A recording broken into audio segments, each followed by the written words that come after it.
नमस्कार दोस्तों, कैसे हैं आप लोग। मैं अमित शर्मा आप लोगों का फिर से स्वागत करता हूं आपके अपने YouTube channel Amit biology classes पर। दोस्तों, पिछली वीडियो में हम लोगों ने रीट लेवल 2 साइंस के सिलेबस का एक बहुत इंपॉर्टेंट टॉपिक सजीव और निर्जीव पढ़ा था। आज की वीडियो में जो हमारा मुख्य विषय रहेगा वो होगा सूक्ष्म जीव। ठीक है, तो चलिए दोस्तों स्टार्ट करते हैं अपने टॉपिक को। सबसे पहले हम समझ लेते हैं सूक्ष्म जीव क्या होता है। तो मैं यहां लिख लेता हूं सूक्ष्म जीव, जिन्हें हम इंग्लिश में माइक्रो ऑर्गेनिजम्स भी बोल देते हैं। ठीक है, तो दोस्तों सूक्ष्म जीव का मतलब क्या है। देखिए, जब भी हम अपने चारों तरफ नजर उठा करके देखते हैं तो हमें बहुत सारे जीव जंतु जो हैं वो दिखाई देते हैं। पेड़ पौधे हैं, गाय भैंस, कुत्ता बिल्ली, गधा घोड़ा, चूहा, इंसान इत्यादि। ये सब जो जीव हैं दोस्तों, इनका आकार इतना बड़ा है कि इन्हें देखने के लिए हमें कोई खास यंत्र की जरूरत नहीं पड़ेगी। ठीक है, लेकिन इनसे भी कहीं ज्यादा संख्या में हमारे चारों तरफ ऐसे जीव विद्यमान हैं जिन्हें देखने के लिए हमें खास यंत्र की आवश्यकता पड़ती है। हम अपनी नग्न आंखों से उन्हें नहीं देख सकते। ठीक है, उस यंत्र का नाम जो है वो है सूक्ष्मदर्शी। ठीक है, सूक्ष्मदर्शी, जिसको हम माइक्रोस्कोप का नाम दे देते हैं। ठीक है, तो सूक्ष्म जीव क्या हुए? ऐसे जीव जो हमें नग्न आंखों से दिखाई नहीं देते एवं उन्हें देखने के लिए हमें सूक्ष्मदर्शी यंत्र की सहायता लेनी पड़ती है। ऐसे जीवों को हम नाम देते हैं सूक्ष्म जीव। ठीक है, तो दोस्तों सूक्ष्म जीव जो हैं ये भी क्या है? सजीव हैं। और पिछली वीडियो में हम लोगों ने बात की थी कि जो सजीव होते हैं उनके अंदर जीवन की सबसे छोटी इकाई यानी कि कोशिका जो है वो उपस्थित होगी। कोशिका इनके अंदर जरूर मिलेगी।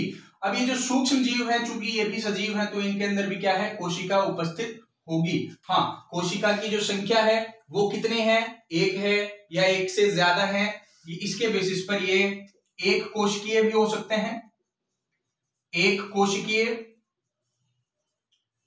और ये बहुकोशिकीय भी हो सकते हैं। ठीक है, जिनके अंदर कोशिकाओं की संख्या सिर्फ एक है वो एक कोशिकीय सूक्ष्म जीव, जैसे उदाहरण के लिए जीवाणु।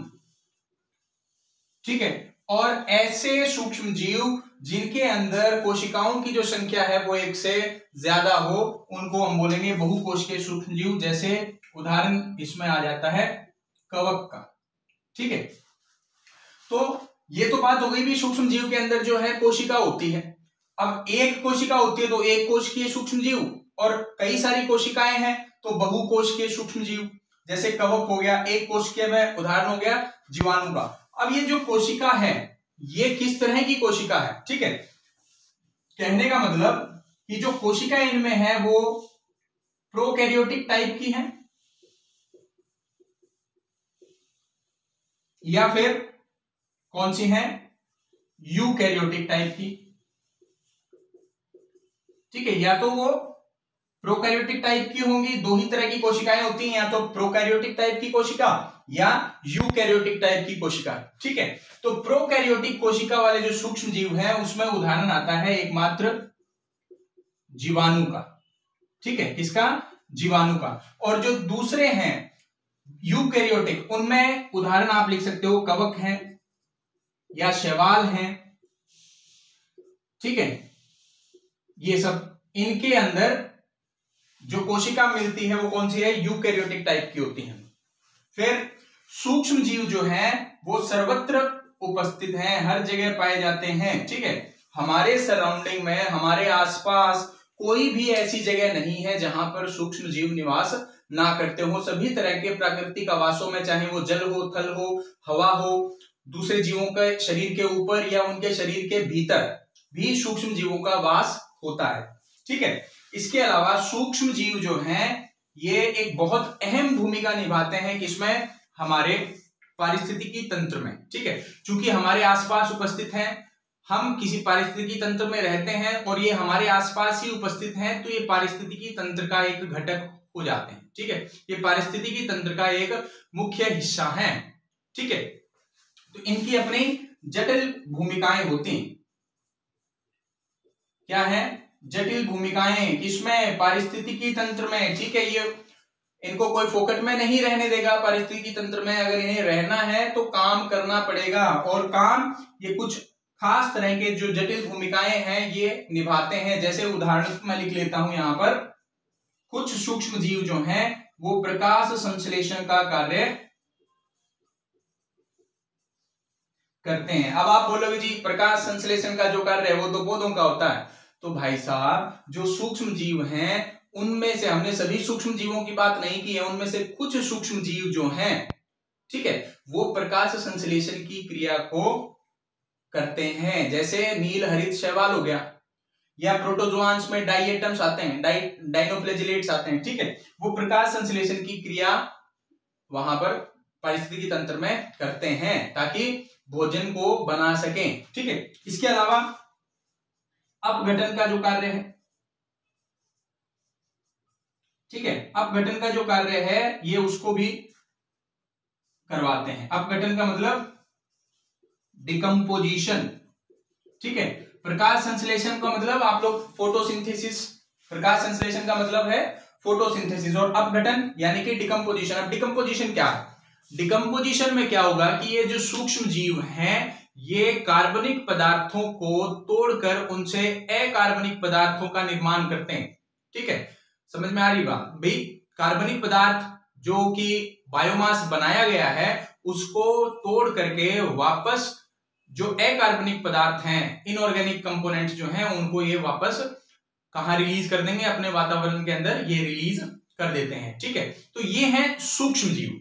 ठीक है, सूक्ष्म जीवों का जब वर्गीकरण किया जाता है तो सूक्ष्म जीव जो हैं इनको 5 मुख्य वर्गों में विभाजित किया गया। सूक्ष्म जीवों को 5 मुख्य वर्गों के अंदर विभाजित किया गया है। ठीक है, और 5 वर्गों में से सबसे पहला जो वर्ग है वो कौन सा है? जीवाणु। ठीक है, जीवाणु जिसे हम बैक्टीरिया भी बोलते हैं। आज की हमारी वीडियो का मुख्य जो टॉपिक है वो यही है। ठीक है, जीवाणु के बाद कवक हैं, फंजाई, इनके बाद शैवाल हैं, शैवाल मतलब एल्गी। इसके अलावा एक कोशिकीय जो सूक्ष्म जीवी है उनमें यूकैरियोटिक टाइप के एक कोशिकीय सूक्ष्म जीवी में प्रोटोजोआ है। ठीक है, प्रोटोजोआ। और इन चारों के अलावा एक 5वां वर्ग जो है जो इन बाकियों से अलग थलग तरह का है, वो होता है ना, अभी एक यार दोस्तों का कोई समूह होता है तो उसमें एक आधा जो है वो बाकियों से अलग ही रहता है। ठीक है, तो ये भी एक समूह है सूक्ष्म जीवों का। ये 4, इनके अंदर कुछ सिमिलरिटीज तो हैं, कुछ समानताएं हैं, लेकिन जो 5वां है वो इनसे बिल्कुल भिन्न तरह का होता है। बैंगी दाल एक अन्य अलग ही गड़ा है। ठीक है, तो उस ग्रुप को अपन बोल देते हैं क्या? विषाणु, यानी कि वायरस। ठीक है, तो ये 5 मुख्य वर्ग हैं किसके? सूक्ष्म जीवों के, जिसमें जीवाणु, कवक, शैवाल, प्रोटोजोआ और विषाणु है। इनमें से जो जीवाणु है ये एक कोशिकीय प्रोकैरियोटिक टाइप का होता है। ठीक है, प्रोकैरियोटिक, और एक कोशिकीय कौन सा? जीवाणु। ठीक है, कवक जो है ये बहुकोशिकीय,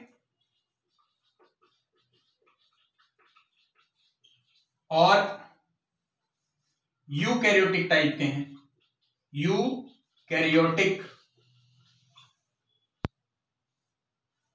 ठीक है, कवक की ही तरह जो शैवाल है वो भी बहुकोशिकीय और यूकैरियोटिक होते हैं। हालांकि इनमें अपवाद देखने को मिलता है, जैसे कवकों के अंदर हम खमीर पढ़ते हैं, यीस्ट, वो एक कोशिकीय होता है। इसी तरह से शैवाल के अंदर कई सारे ऐसे भी सूक्ष्म जीव हैं जो एक कोशिकीय होते हैं। हालांकि इनका जो ग्रुप है, इनका जो समूह है मुख्यतः वो क्या है? बहुकोशिकीय होता है। ठीक है, शैवाल में जैसे हम पढ़ सकते हैं क्लेमाइडोमोनास हो गया है, ठीक है, या क्लोरेला है, वो क्या है? एक कोशिकीय यूकैरियोटिक है। मुख्यतः ये दोनों ही जो समूह है वो क्या है, बहुकोशिकीय यूकैरियोटिक, लेकिन इनमें अपवाद स्वरूप कवकों में खमीर और शैवाल के अंदर भी जैसे क्लेमाइडोमोनास या क्लोरेला आपको बताया ये क्या है, एक कोशिकीय है। इसके अलावा प्रोटोजोआ जो है ये एक कोशिकीय यूकैरियोटिक होते हैं, यूकैरियोटिक, ठीक है, एक कोशिकीय यूकैरियोटिक। अब आप इन चारों में क्या समानता देखोगे, चारों के अंदर कोशिकाएं होती हैं। जो जीवाणु है ये एक कोशिकीय प्रोकैरियोटिक टाइप का सूक्ष्म जीव है। कवक और शैवाल जो है ये बहुकोशिकीय यूकैरियोटिक है मुख्यतः, और प्रोटोजोआ जो है ये एक कोशिकीय यूकैरियोटिक जीव है, ठीक है। अब आप समझेंगे कि हमने ये जो विषाणु है इसको अलग थलग क्यों बताया, क्योंकि विषाणु जो है वायरस, जैसा कि आप लोग जानते हैं वायरस जो है ना तो सजीवों में और ना ही निर्जीवों में माना जाता है। पूर्णतया इसको ना तो सजीव हम बोलते हैं ना ही पूर्णतया इसे निर्जीव बोलते हैं। ये पोषक कोशिका यानी कि होस्ट सेल के अगर कांटेक्ट में होगा तो इसे सजीव माना जाता है, वरना ये अगर पोषक कोशिका के कांटेक्ट में नहीं है तो इसे हम निर्जीव ही मानते हैं। जब पोषक कोशिका होगी तभी ये अपना जनन कर पाएंगे, वरना ये किसी तरह की कोई क्रियाकलाप नहीं दिखाते हैं, ठीक है। और ये अकोशिकीय होते हैं, क्या, अकोशिकीय, यानी कि इनके अंदर कोई कोशिका नहीं होती, और साथ ही साथ हम इन्हें अकैरियोटिक भी बोल देते हैं। जब कोशिका ही नहीं है तो केंद्रक का तो सवाल ही नहीं उठता, ठीक है। तो ये 5 मुख्य वर्ग हैं किसके, सूक्ष्म जीवों के। जीवाणु एक कोशिकीय प्रोकैरियोटिक, कवक और शैवाल जो है वो बहुकोशिकीय यूकैरियोटिक होते हैं, प्रोटोजोआ जो है वो एक कोशिकीय यूकैरियोटिक होता है, और जो विषाणु है ये इन सबसे अलग थलग अकोशिकीय यानी कि बिना किसी कोशिका के और अकैरियोटिक इसे माना गया है, ठीक है। तो चलिए आज का जो हमारा टॉपिक है जिसमें हम पढ़ेंगे क्या, जीवाणु, इसे शुरू करते हैं। किसके बारे में, जीवाणु के बारे में, ठीक है। तो जीवाणु के बारे में हम लोग कुछ खास बातें पढ़ेंगे। किसने इनको डिस्कवर किया, इनको खोजा किसने, ठीक है, इनको नाम किसने दिया, फिर इसकी जो शारीरिक संरचना होती है जीवाणु की उसके बारे में थोड़ी चर्चा करेंगे, और उसके बाद सबसे लास्ट में हम पढ़ेंगे जीवाणु के लाभ एवं हानियां, ठीक है। तो मैं यहां लिख देता हूं सबसे पहले जीवाणु यानी के बैक्टीरिया, ठीक है। तो दोस्तों जीवाणु की जो खोज थी सबसे पहले एंटोनी वॉन ल्यूवेनहुक ने,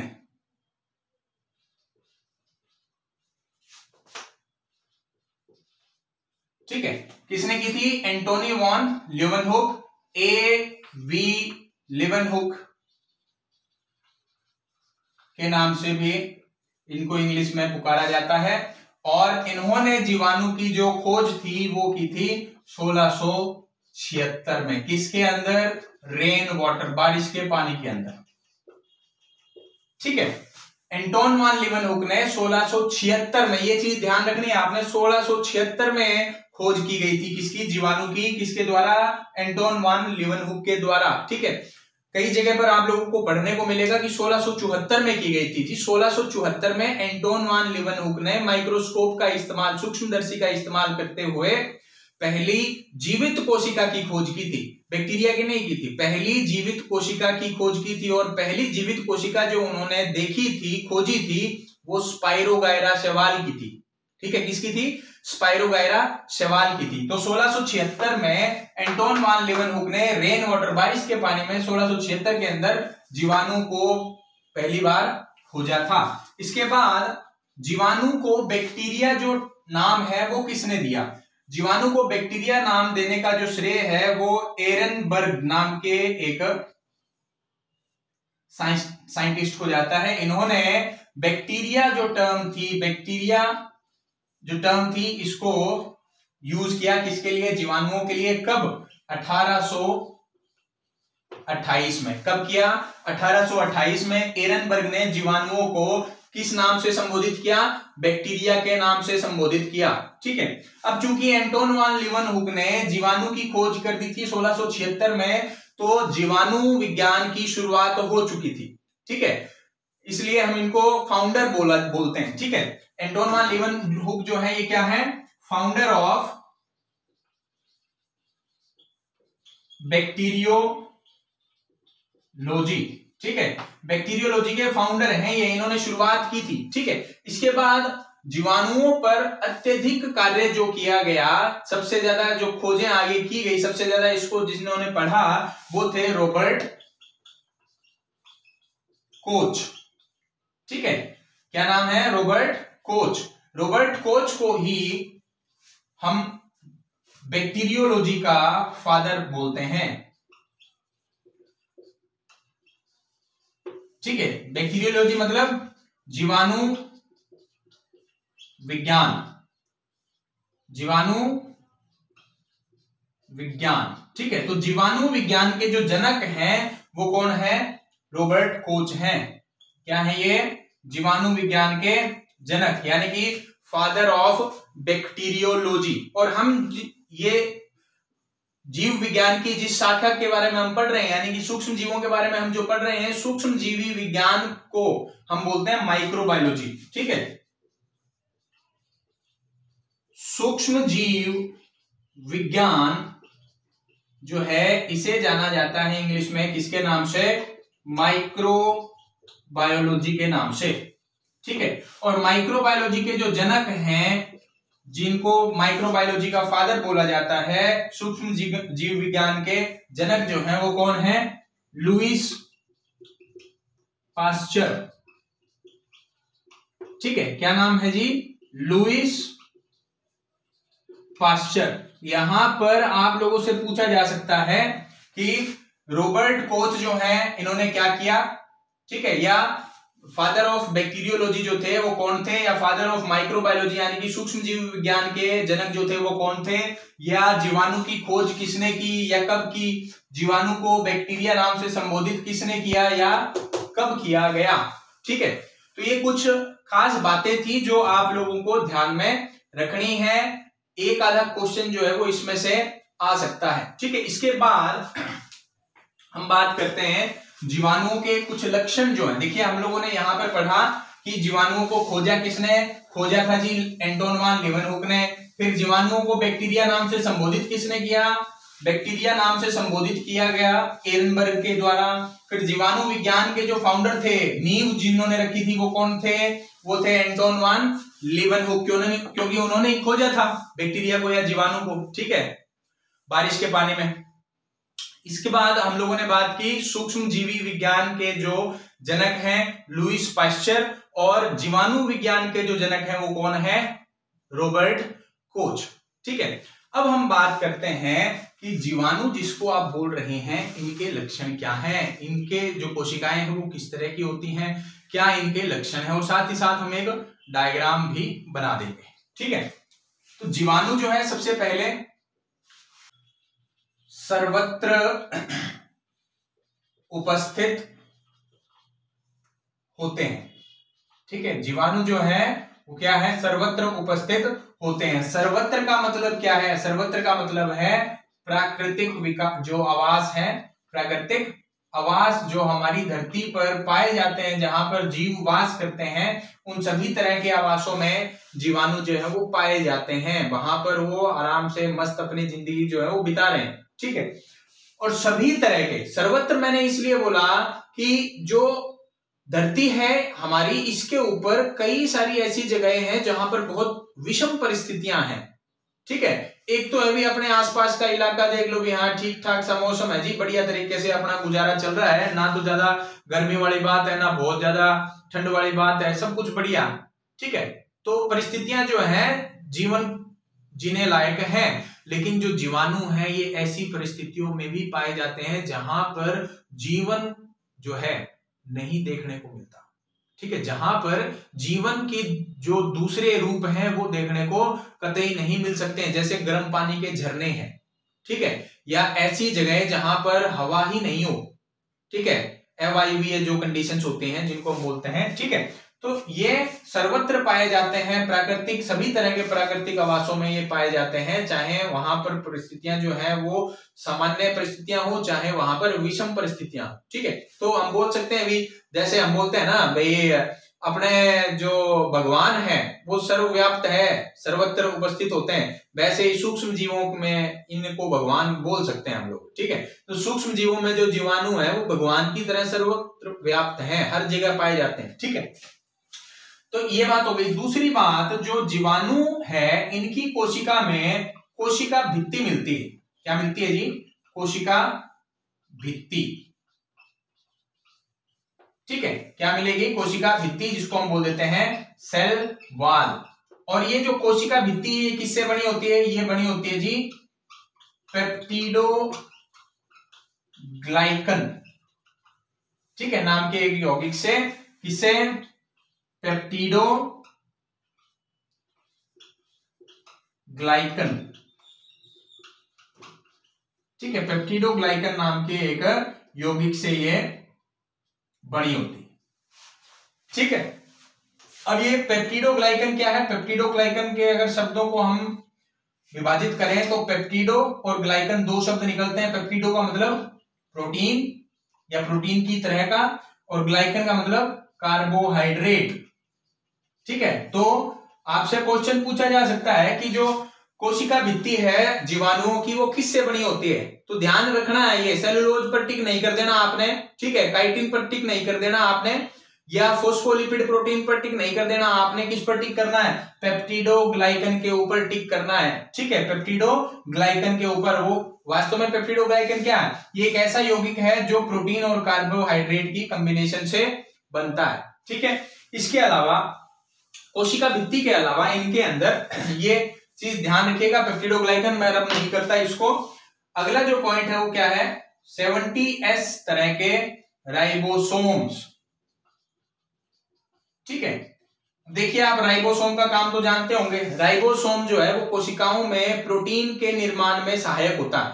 जो कोशिकाओं के अंदर प्रोटीन का निर्माण होगा, उस प्रोटीन निर्माण के लिए जो मुख्य कर्ता धर्ता जो होते हैं जनाब, ये राइबोसोम ही होते हैं। और जीवाणु की कोशिकाओं में जो राइबोसोम उपस्थित हैं प्रोटीन का निर्माण करने हेतु, वो कौन से हैं? वो हैं 70S राइबोसोम्स। ठीक है, प्रोकैरियोटिक जीवों के अंदर जो राइबोसोम मिलते हैं वो 70S मिलते हैं, जबकि यूकैरियोटिक जीवों के अंदर दो तरह के राइबोसोम मिलते हैं।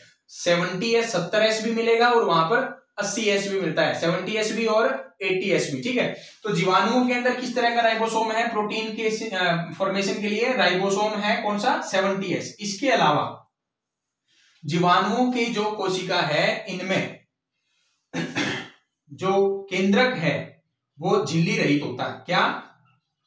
झिल्ली रहित केंद्रक। ठीक है, जो केंद्रक होगा वो किस तरह का होगा? झिल्ली रहित केंद्रक, जिसको अपन इंग्लिश में बोल देते हैं न्यूक्लियोइड। ठीक है, इसको वास्तविकता में केंद्रक नहीं माना जाता। केंद्रक जो है यूकैरियोटिक जीव में उपस्थित होता है। यूकैरियोटिक कोशिकाओं में जो केंद्रक होता है उसके ऊपर एक झिल्ली होती है जिसको अपन न्यूक्लियर मेम्ब्रेन बोल देते हैं। ठीक है, तो वो न्यूक्लियर मेम्ब्रेन जो है जीवाणुओं के केंद्रक के ऊपर देखने को नहीं मिलता, तो इनको अकेंद्रिक जीव भी बोल देते हैं। ठीक है, या फिर आप क्या बोलोगे? झिल्ली रहित केंद्रक। ठीक है, और ये जो झिल्ली रहित केंद्रक है इसमें क्या चीज उपस्थित है? डीएनए, आनुवांशिकी पदार्थ जो होता है हमारी कोशिकाओं के अंदर। आनुवांशिकी के लिए जो उत्तरदायी केमिकल है, यौगिक है, वो कौन सा है? डीएनए है। ठीक है, तो डीएनए जो है वो झिल्ली रहित केंद्रक को ही रिप्रेजेंट करता है, किसमें? जीवाणुओं के अंदर। और ये जो डीएनए है ये किस तरह का होगा? ये कुंडलीय होगा। क्या? कुंडलीय और द्विरज्जुकीय। मैं फिर से लिख देता हूं, द्विरज्जुकीय। कुंडलीय का मतलब है सर्कुलर और द्विरज्जुकीय का मतलब है डबल स्ट्रैंडेड। कुंडलीय का मतलब है जी सर्कुलर। जो डीएनए का मॉलिक्यूल होगा इनके अंदर, डीएनए का जो यौगिक है उसके अंदर क्या होगा, कोई छोर नहीं होता। मतलब एक तो होता है जी डीएनए इस तरह से, दो स्ट्रैंड है इसलिए द्विरज्जुकीय बोल दिया।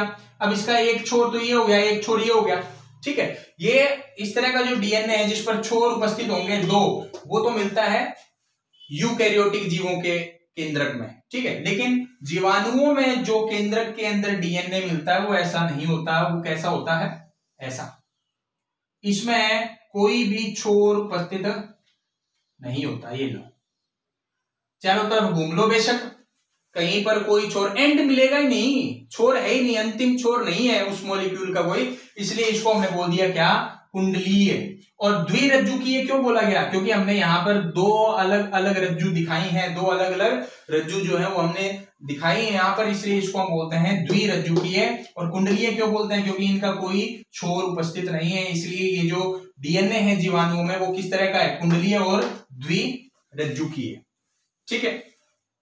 इसके बाद इनके अंदर जो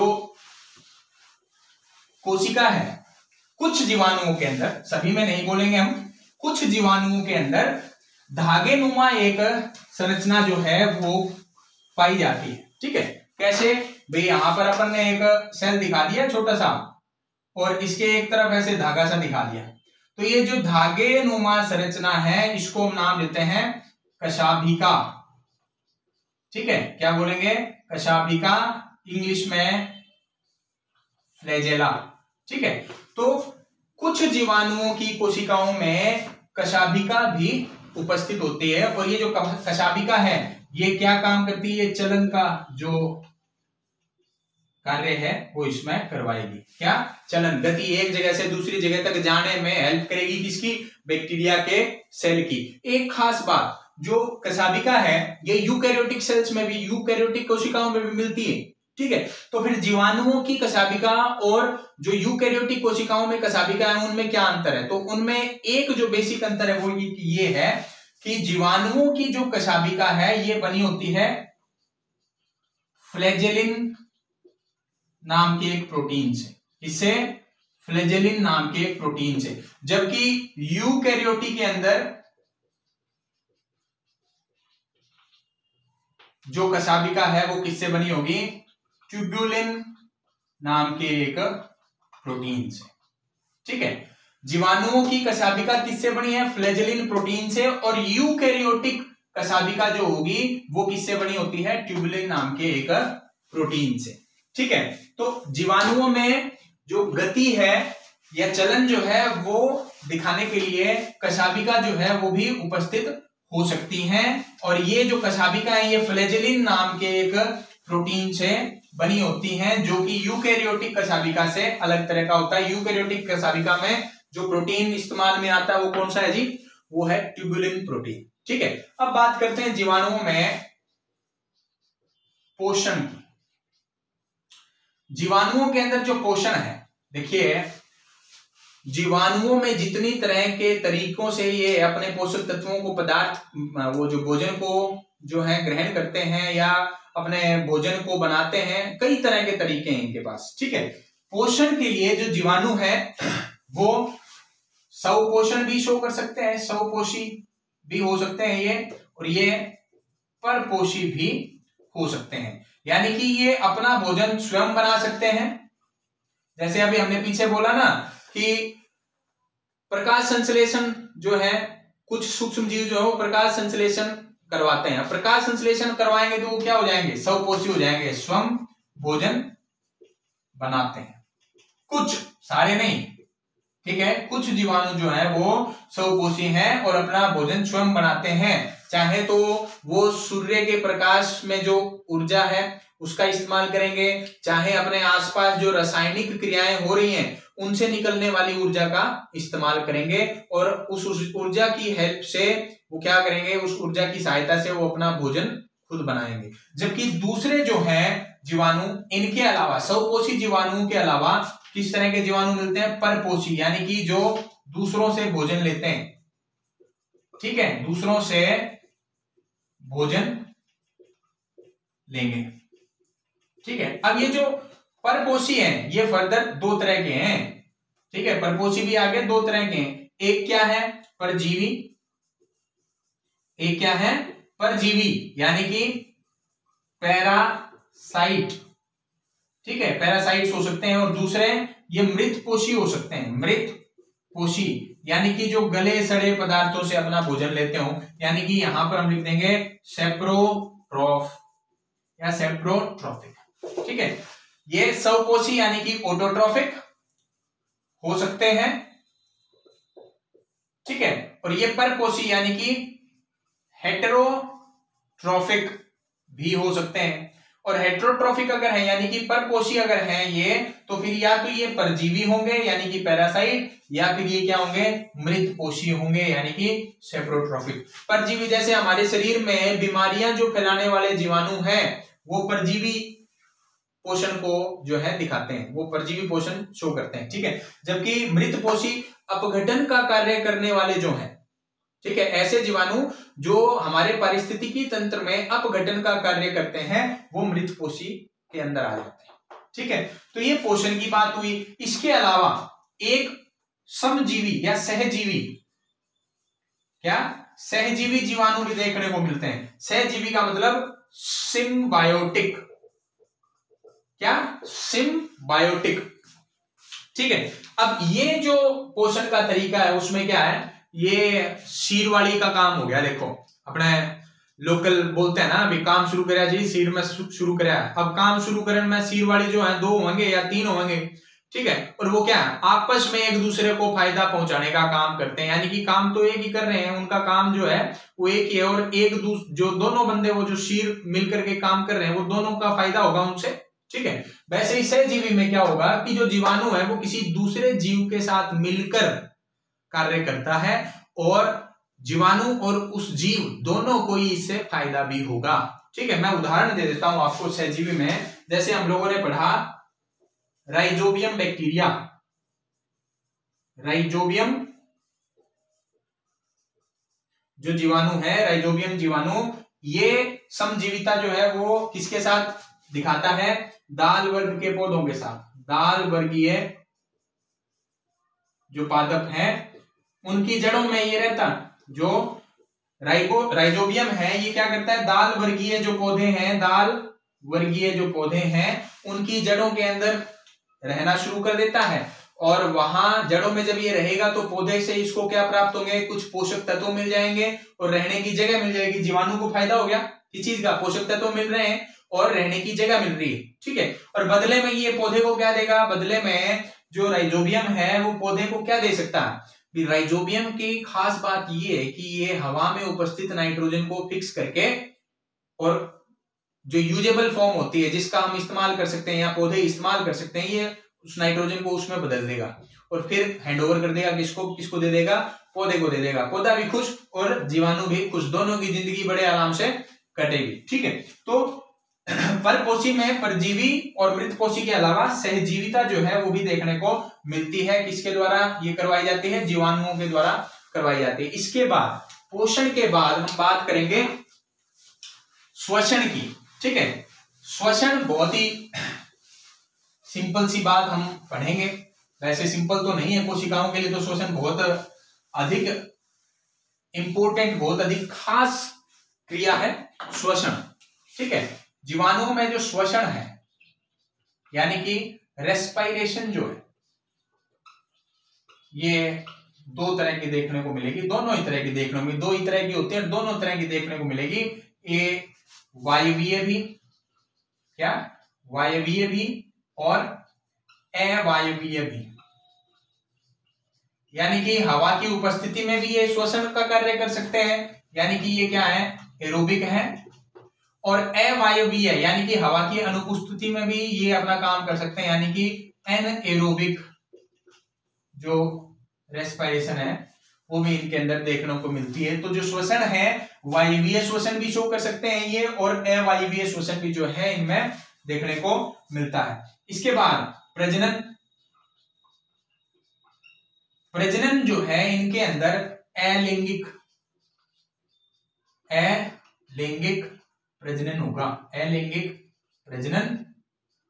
और अलिंगिक प्रजनन में भी कौन सी पद्धति का इस्तेमाल करेंगे, ये द्विखंडन का, द्विखंडन खंडन प्रक्रिया जो होती है, जिसको हम नाम दे देते हैं बाइनरी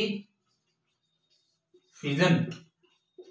ठीक है, तो बाइनरी फिजन प्रक्रिया का या द्विखंडन पद्धति का जो इस्तेमाल है अलैंगिक जनन में, जीवाणु अपनी संख्या को बढ़ाने के लिए या जनन करने के लिए द्विखंडन का इस्तेमाल करते हैं।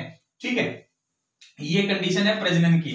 इनमें लैंगिक प्रजनन नहीं देखने को मिलता, नर और मादा इनमें नहीं पाए जाते, लैंगिक जनन इनके अंदर देखने को नहीं मिलता, सिर्फ अलैंगिक प्रजनन ये कर सकते हैं। और अलैंगिक में भी कौन सा जो है, द्विखंडन या बाइनरी फिजन। हाँ, कई बार जब परिस्थितियां जो है वो विपरीत हो जाएं, यानी कि सामान्य परिस्थितियां चल रही थी तब तक तो वो द्विखंडन कर रहे थे, लेकिन अब क्या है, परिस्थितियां बदलने लग गई हैं और विषम परिस्थितियां आ गई हैं। तो विषम परिस्थितियों में जो जीवाणु की कोशिका होगी, ठीक है, जीवाणु की जो कोशिका होगी वो अपने अंदर एक अंतर्बीज जो है क्या बना लेगी, एक अंतर्बीज। ठीक है, क्या बनाएगी जी, ये अंतर्बीज। तो ये जो स्ट्रक्चर है इसको हम बोलेंगे अंतर्बीज। ठीक है, यानी कि एंडोस्पोर। लेकिन ये कब बनेंगे, ये तभी बनेंगे, जीवाणु की कोशिकाओं में अंतर्बीज तभी बनेंगे जब परिस्थितियां सामान्य से विपरीत होती जाएं, यानी कि विषम परिस्थितियों के अंदर ही जीवाणु जो है वो अंतर्बीज बनाते हैं। समझ में आ रही बात। तो ये हम लोगों ने जीवाणु का जो है मुख्य लक्षण पढ़े, उसमें पोषण किस तरह से होता है, स्वपोषी, परपोषी, उसमें परपोषी के अंदर फिर सहजीवी, परजीवी और मृतपोषी। और अब हमने श्वसन के बारे में पढ़ा कि ये वायवीय और अवायवीय दोनों तरह का श्वसन दिखाते हैं, और प्रजनन सिर्फ अलैंगिक तरह का होता है, वो भी द्विखंडन से। और अगर परिस्थितियां सामान्य ना रह करके विषम हो जाएं तो उस समय जो जीवाणु की कोशिकाएं हैं वो अंतर्बीज यानी कि एंडोस्पोर बनाती है। ठीक है, इसके बाद हम लोग आकृति की बात करते हैं कि जो जीवाणु है उनकी कोशिकाओं की आकृति कैसी होती है। ठीक है, जीवाणु की कोशिकाओं की आकृतियां किस तरह की होती हैं वो देखिए। आकृति, ठीक है, आकृति मतलब शेप, या तो ये गोलाकार हो सकते हैं या ये छड़ के तरह के हो सकते हैं, छड़ाकार। ठीक है, या फिर ये सर्पिलाकार हो सकते हैं ऐसे, या फिर ये कोमा की तरह के। ठीक है, ये क्या है, गोलाकार। गोलाकार अगर है जीवाणु की जो आकृति तो उस तरह के जीवाणु को हम बोलते हैं कोकस। ठीक है, सिंगुलर में एक वचन में कोकस और बहुवचन में कोकाई। ठीक है, अगर छड़ाकार है, छड़ाकार है तो उस समय इनको हम नाम देते हैं बेसिलस या बेसिलाई। बेसिलस एक वचन में, बेसिलाई बहुवचन में। अगर ये सर्पिलाकार है, क्या है, सर्पिलाकार, तो हम इनको नाम देंगे स्पाइरिलियम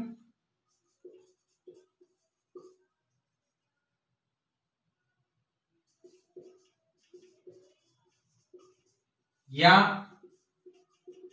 स्पाइरेला। ठीक है, और अगर ये कोमा की शेप के हैं, कैसे हैं, कोमा की तरह, कोमाकार, तो हम इनको नाम देते हैं वाइब्रियम। क्या नाम देंगे, वाइब्रियम या वाइब्रिया। ठीक है, तो चार तरह की आकृतियां जो है वो मुख्यतः जीवाणुओं में देखने को मिलती हैं। ये गोलाकार हो सकते हैं, अगर गोलाकार है तो इनको कोकस या कोकाई नाम दिया जाएगा, जैसे इंग्लिश में कोकस, कोकाई। ठीक है, अगर छड़ाकार है तो बेसिलस या बेसिलाई। ठीक है, अगर सर्पिलाकार है तो स्पाइरिलम या स्पाइरिलाई, और अगर कोमाकार है तो वाइब्रियम या वाइब्रिया। ठीक है, तो ये आकृति होती है जीवाणुओं की। ठीक है, आकृति के बाद हमने कशाब की बात भी की। अब जरा इसका एक बड़ा डायग्राम देख लेते हैं, जीवाणु का जो चित्र है वो कैसे बनाएंगे। ठीक है, तो जैसे हमने पढ़ा कि इनमें कोशिका है, तो कोशिका है इसका मतलब क्या है, कोशिका झिल्ली भी होगी। तो हमने यहां पर क्या छड़ाकार बना लेते हैं इसको, ये हमने दिखा दी इसकी कोशिका झिल्ली। क्या दिखा दीजिए, कोशिका झिल्ली। एक तरफ हम नाम लिख लेते हैं, ये क्या है, कोशिका झिल्ली। इसका मतलब सेल मेम्ब्रेन है।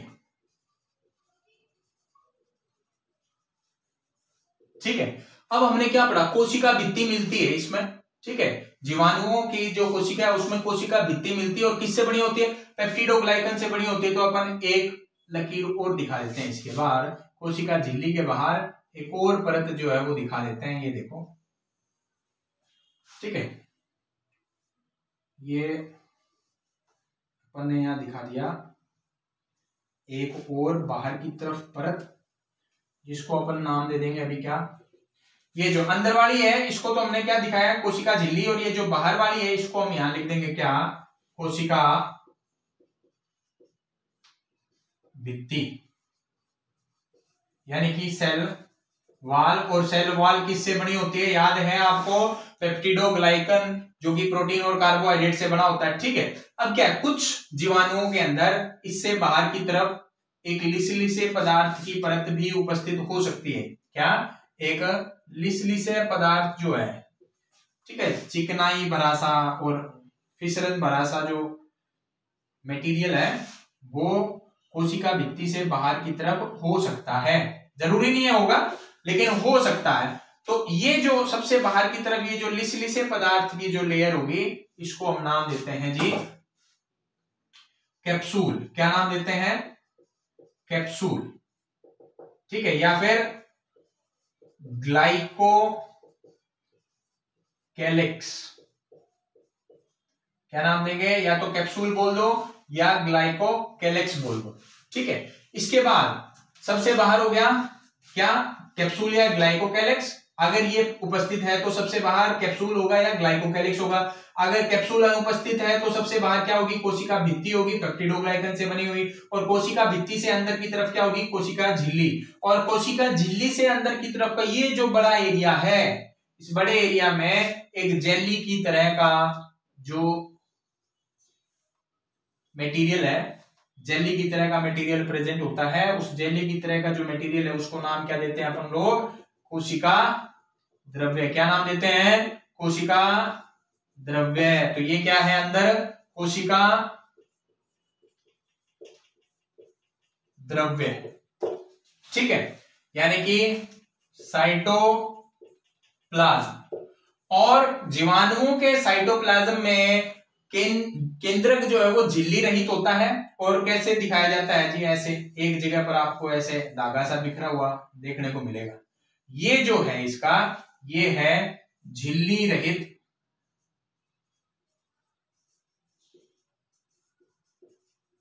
केंद्रक।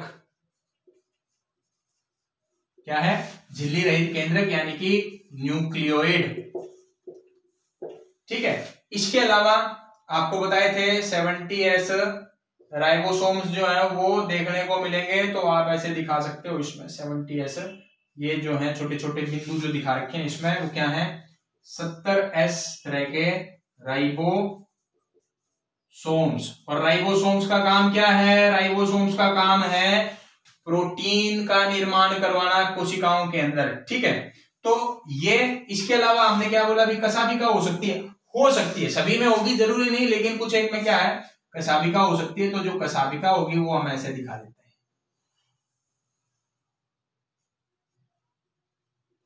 ठीक है, ये क्या है, ये कशाभिका। क्या है ये? कशापिका यानी कि फ्लैजेला। ठीक है, इसके अलावा जो चीजें हमने पहले बात नहीं की, यहां पर मैं अभी आपको बताने जा रहा हूं, ध्यान से सुनिएगा कि कई बार जीवाणुओं की जो कोशिका झिल्ली होती है वो अंतर्वलन दिखाती है। क्या? अंतर्वलन। ऐसे अंदर की तरफ मुड़ेगी ऐसे, और ये किसके साथ कांटेक्ट में आ जाएगी?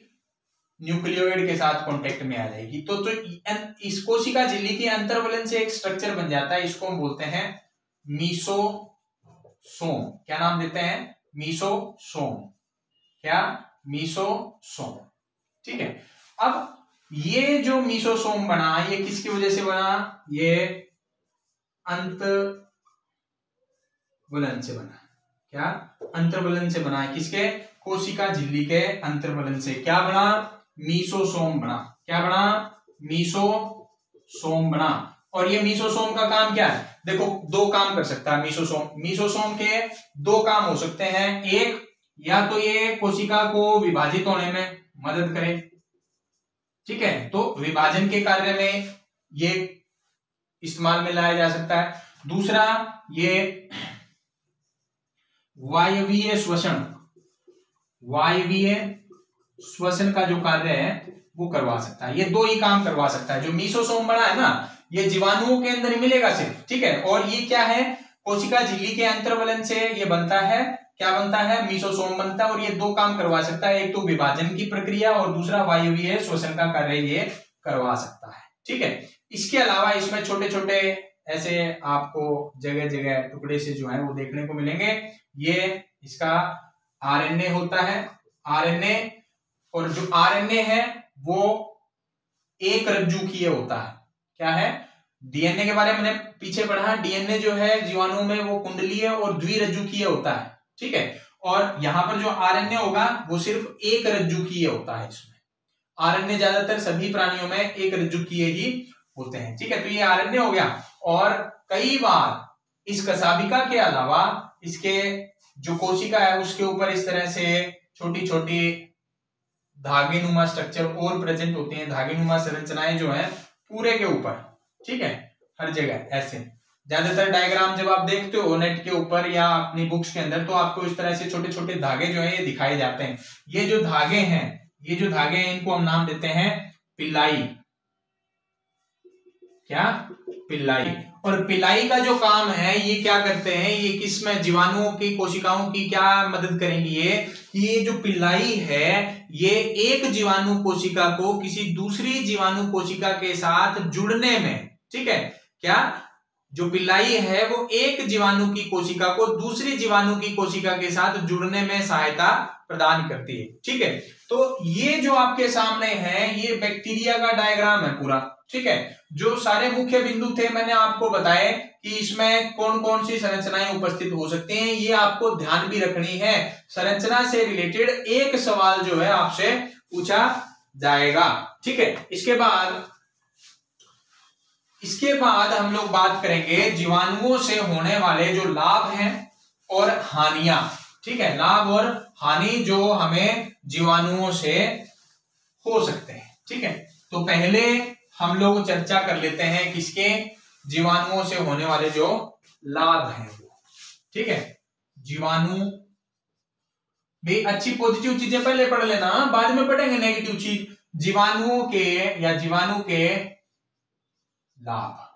ठीक है, देखिए जो जीवाणु हैं हमारी, जरूरी नहीं है कि जीवाणु सूक्ष्म जीवी हैं तो ये संक्रमण ही फैलाएंगे, बीमारियां फैलाएंगे। जीवाणु जो है वो हमारे लिए बहुउपयोगी जो है साबित हो सकते हैं। जीवाणु हमारे लिए बहुउपयोगी साबित हो सकते हैं और होते आए हैं। ठीक है, तो देखिए कैसे कैसे उपयोगिता सामने आती है जीवाणुओं की। पहला, ये अपघटन का कार्य करते हैं। ठीक है, अपघटन का ये कार्य जो है करते हैं।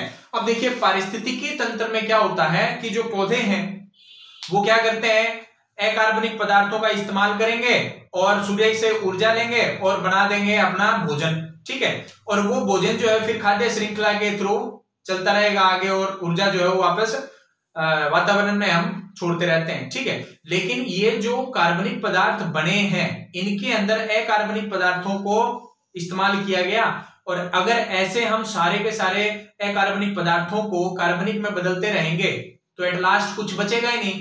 सारा का सारा अकार्बनिक पदार्थ जो है वो तो हमने कार्बनिक में बदल दिया, तो फिर नया कैसे बनाओगे आप, ठीक है। समझ में आ रही है, पदार्थ जो है वो नया नहीं बन सकता, ठीक है। तो क्या है अपघटन, हमने पीछे भी बात की कि जो सूक्ष्म जीव हैं उनमें से जीवाणु और कवक ऐसे दो जीवाणु हैं या ऐसे दो जीव हैं जो अपघटन का कार्य करवाते हैं हमारे पारिस्थितिकी तंत्र में। और इनका कार्य क्या है, ये कार्बनिक पदार्थों को तोड़कर उनमें जो अकार्बनिक पदार्थ हैं उनको वापस वातावरण में निकाल देंगे, ताकि ये जो साइकिल बनी हुई है, ठीक है, पोषक तत्वों की जो साइकिलिंग चल रही है ये चलती रहे, पोषक तत्वों का जो चक्र चल रहा है ना ये चलता रहे, रुके ना। इसके लिए अपघटन कार्य का होना बहुत ज्यादा जरूरी है। फिर दूसरे तरीके से आप ये भी समझ सकते हैं कि अपघटन का कार्य अगर होगा नहीं, अपघटन का कार्य अगर नहीं होगा तो कोई जीव जंतु अगर मर गया है तो उसका जो शरीर है वो तो पड़ा रहेगा, ठीक है, वो कभी खत्म होगा ही नहीं, ठीक है। तो जो मृत शरीर होते हैं जीवों के उनको अपघटित करवा करके जीवाणु, ठीक है, जीवाणु वापस उनके अंदर जो उपस्थित अकार्बनिक पदार्थ थे उनको वातावरण में वापस छोड़ देते हैं, ताकि उनको वापस से यूटिलाइज किया जा सके, उनको दोबारा से इस्तेमाल किया जा सके। इसलिए भी जीवाणु जो है हमारे लिए उपयोगी हैं इसमें, ठीक है। इसके अलावा अभी हमने बोला सहजीविता,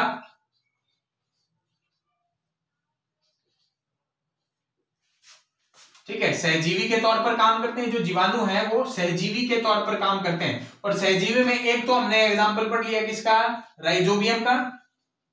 सहजीवी समझ रहे हैं ना आप, सहजीवी का मतलब दो जीवों का एक ऐसा मतलब संबंध जिसमें वो दोनों जीव एक दूसरे को फायदा पहुंचाते हो, ठीक है। तो जैसे राइजोबियम और किसका था, दाल वर्गीय पादप जो है, ये पादप जो है इनके अंदर सहजीवीता जो है वो शो होती है। राइजोबियम जो है वो इनको नाइट्रोजन की जो कमी है वो इनकी पूर्ति करता है, और जो ये पौधा है वो राइजोबियम को क्या देगा, इसको पोषक तत्व देगा दूसरे और रहने की जगह देगा। इसी तरह से ई कोलाई है, ई कोलाई, ठीक है। ई कोलाई जो है ये हम मानव जो है, ठीक है, मानव के साथ सहजीवी भूमिका जो है वो निभाती है। ई कोलाई जो है वो हमारे शरीर के अंदर बड़ी आंत्र का एक हिस्सा है, कोलोन, किसमें, बड़ी आंत्र के कोलोन के अंदर ये उपस्थित है। और कोलोन में उपस्थित है इसका मतलब क्या है, इसको हम जो खाना पीना खा रहे हैं उसका कुछ हिस्सा इस बेचारे छोटे से जीवाणु को भी दे देते हैं, भाई चलो करो ऐस, ठीक है। तो ई कोलाई को क्या है, जगह मिल गई रहने के लिए, और जो पोषक तत्व है वो जो खाना हम खा रहे हैं उनसे इसको पोषक तत्व भी मिल रहे हैं, ठीक है। और बदले में ये मानव को क्या देता है, बदले में ये मानव को क्या देगा, विटामिन बी और विटामिन के, और साथ ही साथ परजीवियों से, परजीवी जीवाणुओं से बचाता भी है, से रक्षा, ठीक है। तो दो काम कर रहा है ये।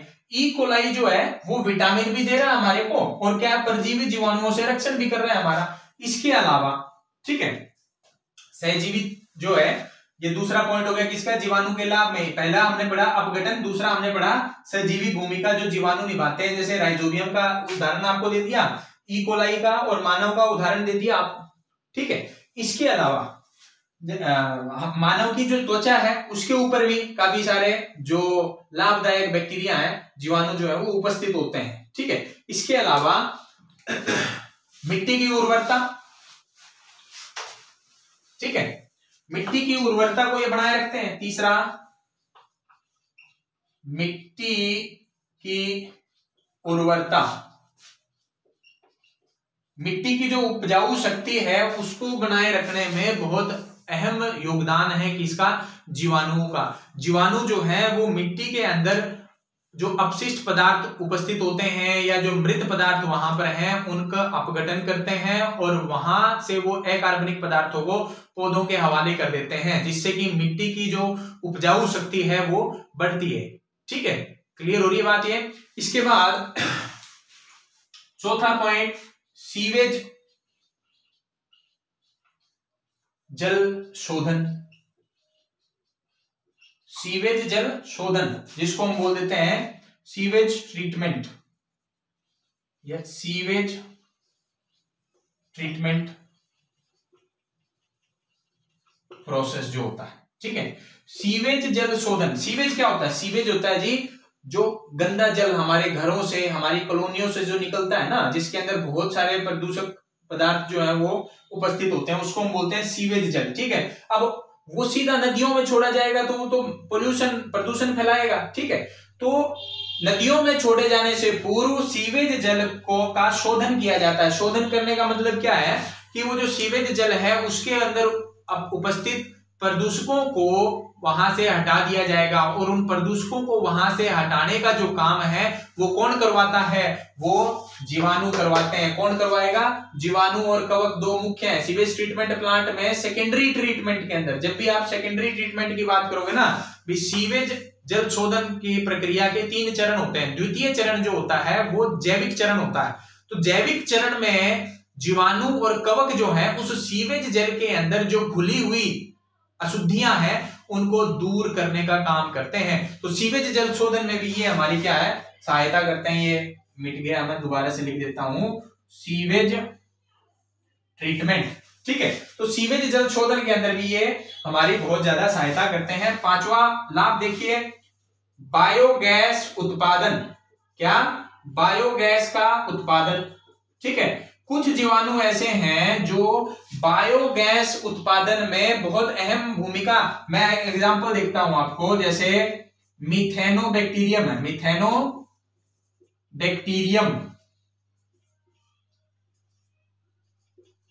ठीक है, ये जो मिथेनोबैक्टीरियम है ये हमारे जो गोबर गैस के प्लांट होते हैं उनमें गोबर से गोबर गैस या बायोगैस, ठीक है, उसको बनाने में बहुत अहम योगदान जो है ये देते हैं। ये क्या करते हैं कि वहां पर मीथेन प्रोड्यूस करेंगे। क्या प्रोड्यूस करेंगे? मीथेन। ठीक है, ये ज्वलनशील होती है और इसी का हम इस्तेमाल करते हैं बायोगैस के अंदर। समझ में आ रही बात? तो बायोगैस उत्पादन के अंदर जीवाणुओं का एक अहम रोल, ये भी हमें क्या हो गया? जीवाणुओं से लाभ हो गया। इसके अलावा देखिए छठा, जब आप दुग्ध उत्पादों की बात करते हैं, दुग्ध उत्पादों में ये चीज तो आपको बताने की भी जरूरत नहीं है, आप लोगों ने सुना ही है कि जो दही है वो जीवाणुओं के ही प्रक्रिया के द्वारा दूध से तैयार किया जाता है। जीवाणु जो है वो वहां उस दूध को किस में बदल देते हैं? दही में बदल देते हैं। ठीक है, तो दुग्ध उत्पाद है जैसे दही है या अंग्रेजों की दही है। आजकल टीवी पर एडवर्टाइजमेंट देखते होगे ना आप, योगर्ट। क्या? योगर्ट, अंग्रेजों की दही बोलते हैं जी हम तो। ठीक है, तो दही है या योगर्ट है या चीज है। देखो एक होता है पनीर। पनीर जो है, पनीर बनाया जाता है जब आप गर्म दूध में साटरी या टाटरी को इस्तेमाल करते हो। ठीक है भाई, दूध गर्म कर लिया, ठीक है, और उसको जैसे वो थोड़ा सा वापस ठंडा हुआ, निवाया सा हुआ, तो उसमें आपने क्या कर दिया? साटरी यानी कि सिट्रिक एसिड, टाटरी यानी कि टाटरिक एसिड डाल दिया, तब बनता है पनीर। कॉटेज चीज बोल देते हैं। लेकिन वास्तविकता में जो चीज है, वास्तविकता में जो चीज है वो जीवाणु के एक्शन से, जीवाणु की क्रिया के द्वारा बनाया जाता है दूध से। ठीक है, पहले दूध से दही बनाया जाएगा, फिर दही के अंदर से पानी अलग निकाल लिया और बाकी का जो सॉलिड हिस्सा बच गया उसके ऊपर जीवाणु जो है वो नए तरह के जीवाणु या कवक जो है वो लगाए जाते हैं और वहां उससे फिर चीज बनता है। ठीक है, तो दही है, योगर्ट है, चीज है या लस्सी है, बटर मिल्क।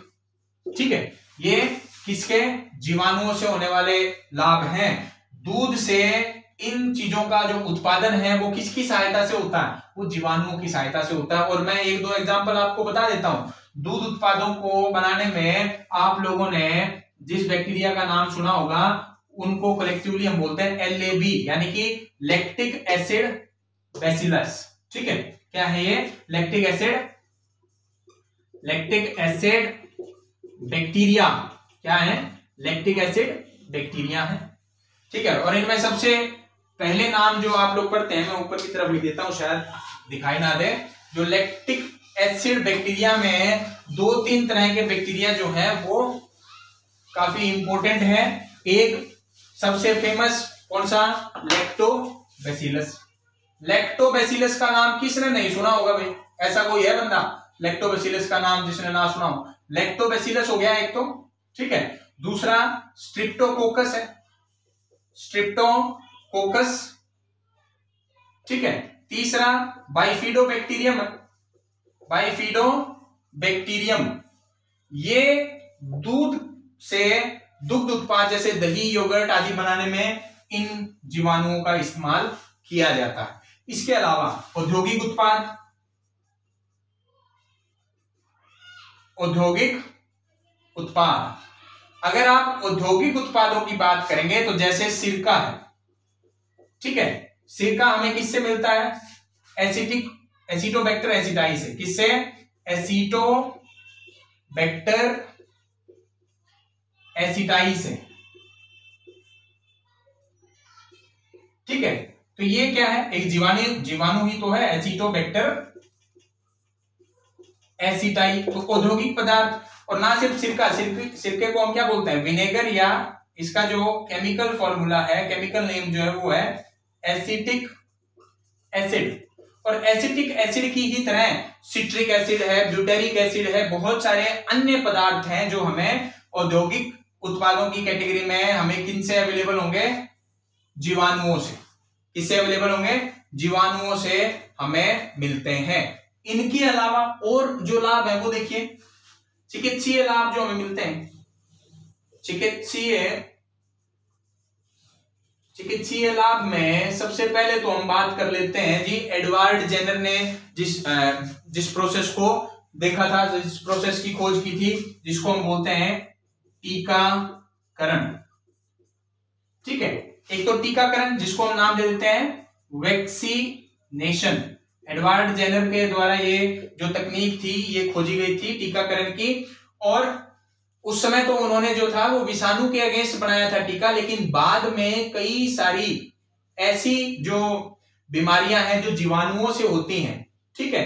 तो उन बीमारियों के लिए को रोकने के लिए, उन बीमारियों की रोकथाम के लिए हम उन्हीं जीवाणुओं की कम खतरनाक जो स्ट्रेन होती है, वैरायटी होती है, उनका इस्तेमाल करते हैं, ठीक है। टीकों के रूप में वो हमारे शरीर में पहुंचाई जाती हैं, वो हमारे शरीर की प्रतिरक्षा प्रणाली को एक्टिव कर देंगे, और हम जो है हमारे शरीर में जब दोबारा उसी तरह का या उस बीमारी का जो जीवाणु पहुंचेगा तो वो जीवाणु बीमारी फैला ही नहीं पाएगा। तो टीकाकरण जो है वो जीवाणु, उस टीके के अंदर क्या होता है, उसमें इनएक्टिव या मृत जीवाणु ही होते हैं जो आपके शरीर की प्रतिरक्षा प्रणाली को जागृत कर देंगे, ठीक है। उस वैक्सीन में क्या होंगे, उस टीके में क्या होंगे? मृत जीवाणु होते हैं, ठीक है। इसके अलावा प्रतिजैविक, ठीक है। प्रतिजैविक जिनको हम नाम दे देते हैं एंटीबायोटिक्स, ठीक है। ये ऐसी दवाइयां हैं जो जीवाणुओं से होने वाली कई बीमारियों से हमें बचाती हैं। एंटीबायोटिक या प्रतिजैविक क्या है? ऐसी दवाइयां जिनका हम इस्तेमाल करते हैं किससे लड़ने के लिए? जीवाणुओं से ही होने वाली कुछ बीमारियों से लड़ने के लिए। मैं उदाहरण दे देता हूं, जैसे आपको स्ट्रिप्टोकोकस बैक्टीरिया से हमें अवेलेबल होती है स्ट्रिप्टोमाइसिन, ठीक है। क्लियर हो रही बात? इसके अलावा और भी बहुत सारी जो एंटीबायोटिक हैं, जैसे अमोक्सिसिलिन है, ठीक है, या क्लोरामाफेनिकोल है। बहुत सारे एंटीबायोटिक या प्रतिजैविक ऐसे हैं जो हमें जीवाणुओं से ही मिलते हैं। ये जो एंटीबायोटिक है ये हमें किनसे मिलते हैं? प्रतिजैविक मिलते हैं किनसे? ये या तो कवक हमें देते हैं या फिर जीवाणुओं से हमें मिलती हैं। इसके अलावा दो और लाभ जो है मैं आपको बताता हूं जीवाणुओं से होने वाले, ठीक है, जिनमें से एक जो है वो है जैव उपचार, ठीक है। इसे हम इंग्लिश में बोल देते हैं बायो रिमीडिएशन, रिमीडिएशन, ठीक है, जैव उपचार या जैविक उपचार बोल देते हैं, ठीक है। बायो रिमीडिएशन होता क्या है दोस्तों, मानव की जो कार्यशैली है उसकी वजह से कई तरह की जो अशुद्धियां हैं, कई तरह के जो प्रदूषक पदार्थ हैं वो हम अपने वातावरण में रिलीज कर देते हैं, छोड़ देते हैं, पहुंच जाते हैं, वो हमारी एक्टिविटीज की वजह से एनवायरमेंट में चले गए हैं, जैसे डीडीटी है या पेस्टिसाइड्स हैं, प्लास्टिक का ये एग्जांपल ले लो, ठीक है। तो हम इस तरह के प्रदूषक पदार्थों से, पोल्यूटेंट्स को खत्म करने के लिए जीवाणुओं का इस्तेमाल कर सकते हैं। हम जीवाणुओं की सहायता से, बैक्टीरिया की सहायता से इस तरह के जो प्रदूषक पदार्थ हैं, अशुद्धियां जो हमारी वजह से वातावरण में पहुंची हैं, उनको खत्म करवाते हैं। तो ये जो प्रक्रिया है जिसमें हम जीवाणुओं का इस्तेमाल करते हैं हमारे द्वारा फैलाई गई अशुद्धियों को या प्रदूषक पदार्थों को खत्म करने के लिए, उसको हम बोलते हैं जैव उपचार या बायो रिमीडिएशन। मैं आपको एग्जांपल देता हूं, जैसे मैंने अभी नाम लिया डीडीटी, बहुत ही खतरनाक पेस्टिसाइड है। इसकी वजह से जो यूएस से है, यूनाइटेड स्टेट्स ऑफ अमेरिका, उसका नेशनल बर्ड जो था बाल्ड ईगल, उसकी जो जनसंख्या थी वो ऑलमोस्ट खत्म हो गई थी डीडीटी के प्रभाव की वजह से, ठीक है। तो डीडीटी की का जो फुल फॉर्म है वो क्या है, डाइक्लोरो डाइफिनाइल ट्राइक्लोरो इथेन, ठीक है। ये पेस्टिसाइड यानी कि कीटनाशी के तौर पर इसका इस्तेमाल किया जाता है और ये हमारे जो पारिस्थितिकी तंत्र है, हमारा जो वातावरण है उसमें बना रहेगा, इसका कभी विघटन नहीं होता, ये कभी टूटता नहीं, ये ऐसा जैसा आपने छोड़ा वैसा का वैसा बना रहता है। तो जैसे ये बनेगा, जैसे वहां पर रहेगा, तो ये क्या है, दूसरे जीवों को नुकसान पहुंचाता है, ठीक है। तो अब इस डीडीटी को हमारे एनवायरमेंट से बाहर निकालने के लिए, इसको खत्म करवाने के लिए एक जीवाणु का इस्तेमाल किया जाता है जिसका नाम है एसिटोबैक्टर एरोजेंस, एरोजेंस, ठीक है। क्या नाम है, एसिटोबैक्टर एरोजेंस। हम इस जीवाणु की सहायता से ये जो पदार्थ है, जो प्रदूषक पदार्थ था, अशुद्धि थी जो हमने वातावरण में निकाल दी थी बाहर, उसको खत्म करवा सकते हैं, ठीक है। तो जैव उपचार जो है, बायो रिमीडिएशन, ये चीज आपको ध्यान रखनी है। और इसके बाद जो लास्ट है वो क्या है, वो है जी जीएमओ प्रोडक्शन, ठीक है। जीएमओ जीवों का उत्पादन, आनुवांशिकीय परिवर्तित जीव, ठीक है, आनुवांशिकीय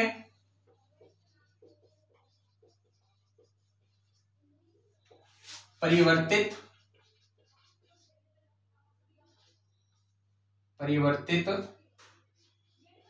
जीव, ठीक है, जिनको हम बोल देते हैं जेनेटिकली मॉडिफाइड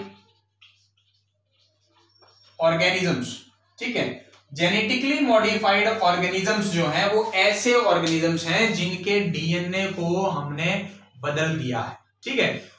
किस लिए बदल दिया है, ताकि हमें कुछ फायदा उनसे हो सके। जैसे उदाहरण के तौर पर मैं यहां पर आपको लिख करके देता हूं, बीटी कॉटन, बीटी नरमा या बीटी कपास जो हम लोग खेतों में ग्रो करते हैं, उसमें ये जो बीटी लगा है ये क्या है, इस कपास के पौधे के आगे बीटी नाम क्यों लगा दिया है, तो जी ये बीटी जो है, इसमें बी जो है उसका मतलब है बैसिलस, क्या है, बैसिलस, और टी का मतलब है थुरिंजिएंसिस, थुरिंजिएंसिस,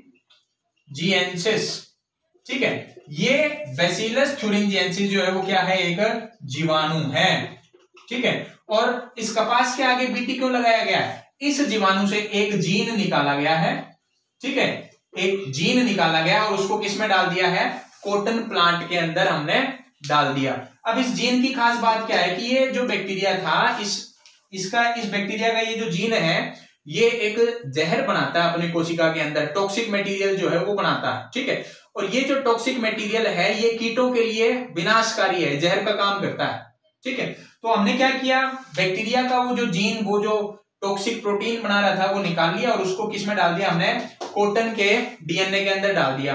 अब ये जो जीन बैक्टीरिया का जो था, ये कॉटन के डीएनए के अंदर आने के बाद में भी अपना काम जो है वो वापस वहां पर कर रहा है, यानी कि कॉटन की जो कोशिकाएं हैं उसके अंदर भी वो वही जो टॉक्सिक प्रोटीन है वो बना रहा है, जहरीला जो प्रोटीन है वो बना रहा है। अब क्या होगा, अब अगर कोई कीट उस कपास के पत्तियों पर या उसके तने के ऊपर अगर फीड करता है, खाता है, उस पौधे के किसी हिस्से के ऊपर जो है खाता है, काटता है उसको, तो वो क्या होगा, वो जो टॉक्सिक प्रोटीन है उस कीट के शरीर में प्रवेश कर जाएगा और उस कीट की मृत्यु के लिए उत्तरदायी होगा। ठीक है, तो वो जो कीट है ये जो है स्वयं कीटनाशी है अपने आप, इसको अलग से कोई कीटनाशी की जरूरत नहीं है। कोई भी कीट इसके ऊपर इसको अगर खाएगा तो खुद ब खुद मर जाएगा। ये फायदा है किसका, आनुवांशिकीय परिवर्तित जीवों का। और इसमें जैसे यहाँ पर एग्जांपल लिया हमने जीन का, ये जीन किससे मिला, हमें मिला एक जीवाणु से। इसके अलावा इनको बनाने के लिए बैक्टीरिया या जीवाणु का ही एक जो शारीरिक संरचना का पार्ट है, डीएनए का जो टुकड़ा है, उसको हम इस्तेमाल में लाते हैं वेक्टर के तौर पर। तो ये थे जीवाणुओं के लाभ। ठीक है, अब हम पढ़ेंगे क्या जीवाणुओं के द्वारा जो हानियां हमें होती हैं, जीवाणुओं से जो हमें हानियां हो रही हैं, जो नुकसान हमें हो रहे हैं, वो कौन कौन से हैं। ठीक है, तो देखिए जीवाणुओं से होने वाले जो नुकसान है उनमें सबसे पहले यहां मैं लिख देता हूं, जीवाणुओं के नुकसान, हमारे को जो जीवाणुओं से नुकसान होते हैं वो कौन कौन से हैं वो देखिए। सबसे पहला कि ये जो जीवाणु है ये फूड पॉइजनिंग, भोजन विषाक्तता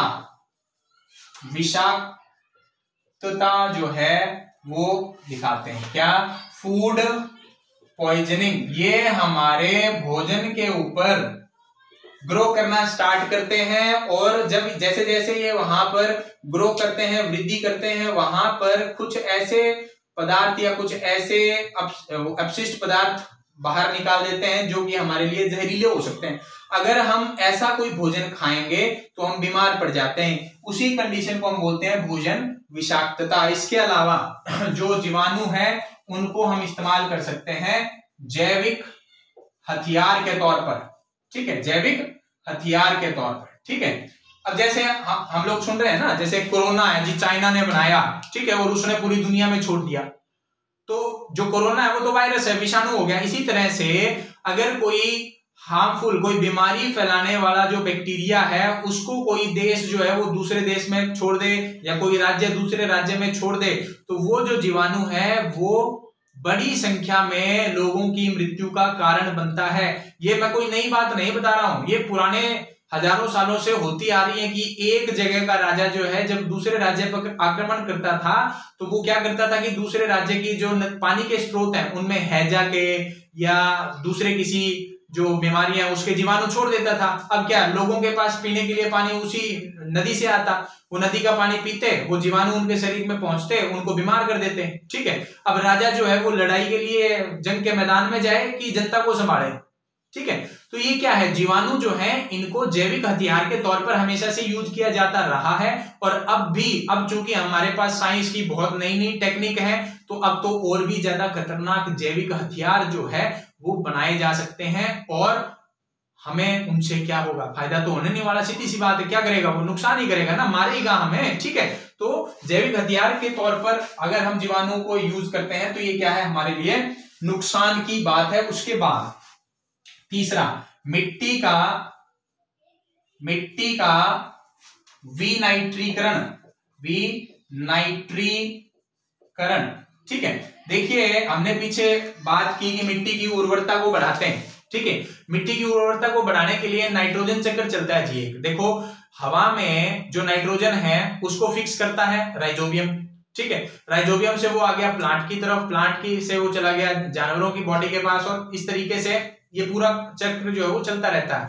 और इस पूरे चक्र में, नाइट्रोजन के इस पूरे चक्र में नाइट्रोजन फिक्सेशन, अमोनिफिकेशन और नाइट्रीफिकेशन, ये तीन जो है ये तो क्या करते हैं, हवा में से नाइट्रोजन को मिट्टी में ले आते हैं। ठीक है, इससे क्या होगा, मिट्टी की उर्वरता जो है बढ़ती है। ठीक है, समझ में आ रही बात भाई। नाइट्रोजन चक्र में क्या होगा, तीन तो क्रियाएं ऐसी होती हैं जिससे जो मिट्टी है, मिट्टी के अंदर का जो नाइट्रोजन का स्तर है वो बढ़ता है, जिसमें एक तो है नाइट्रोजन फिक्सेशन, जैसे राइजोबियम करता है। ठीक है, दूसरी जो स्टेप होता है वो होता है नाइट्रीफिकेशन। नाइट्रीफिकेशन के लिए भी जीवाणु ही जिम्मेदार हैं। नाइट्रीफाइंग जीवाणु जो है या नाइट्रीकरण जीवाणु जो है वो उसमें काम करते हैं, जैसे नाइट्रोसोमोनास हो गया, नाइट्रोसोकोकस हो गया। ठीक है, फिर आता है अमोनिफाइंग बैक्टीरिया। अमोनिफाइंग बैक्टीरिया अमोनिफिकेशन का जो प्रोसेस है वो करवाते हैं भी। जैसे कोई जानवर मर गया है तो उसकी बॉडी के अंदर जो प्रोटीन है उसका ब्रेकडाउन होगा, अपघटन के कार्य में वो जो प्रोटीन है वो विघटित किया जाएगा और उसके विघटन से क्या बनेंगे, अमीनो अम्ल बनेंगे और फिर उस अमीनो अम्ल से अमोनिया बनाई जाती है। तो ये जो काम है अपघटन का, ये कौन करवाता है, ये जीवाणु तो करवाते हैं।